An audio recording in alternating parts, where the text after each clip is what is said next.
could this be the one thing that saves you thousands of dollars down the road? But what's the break even on that? And is it even right for you?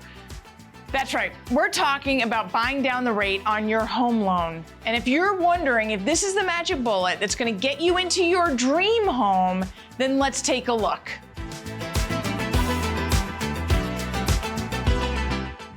I'm Nicole Rueth, Senior Vice President of the Rueth team with OneTrust Home Loans. And before we get started with today's video, if you enjoy the content, give this video a like, subscribe, or leave a comment down below.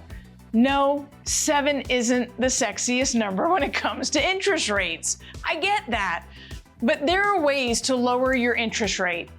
But how low can you take it? Well, that depends on certain factors.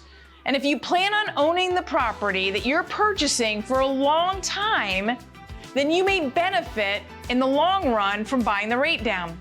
Now, last week, we talked about different options. We talked about a temporary buy down, a 3-2-1 or 2-1 buy down versus a permanent buy down. And that's what I'm continuing to talk about today. So if you missed last week's, make sure to check out that video first. Today we're talking about a permanent buy down, or really even any kind of seller concession and a limitation on the amount that you can get in order to buy that rate down. So for conventional loans, whether you're buying it as a primary home or a second home, we're going to talk about investments in just a second, a primary home or a second home, it depends on how much money you're putting down.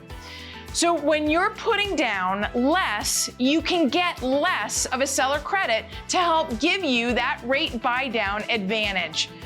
Let's talk through some of those numbers. If you're putting as little as 10% down or less, maybe you're doing a conventional 3% down or 5% down or 10%, the maximum seller concession you can get is 3%.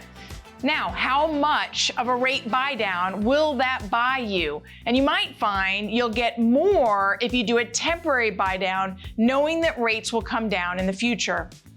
If you're putting anywhere between 10 and 25% down, you can get a seller credit of 6%. That goes a very long way. If you're putting more than 25% down, you can actually get a 9% seller credit.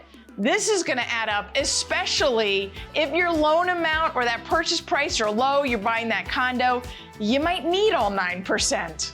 Investment properties are a little bit different. You're limited to 2% of the purchase price to help you, whether it's closing costs or buying that rate down, you can only get 2% of the purchase price. FHA loans, 6% across the board. No matter how much you're putting down, a seller is limited to giving you 6% of the purchase price. Jumbo loans, most programs allow for 6% of the sales price. That's huge, especially when you're talking about a jumbo loan or purchase price. So what does all that mean? If you're not likely to sell or refinance a loan, meaning you're gonna hold it for a long period of time and you don't wanna deal with this again, buying the rate down might be the very best option.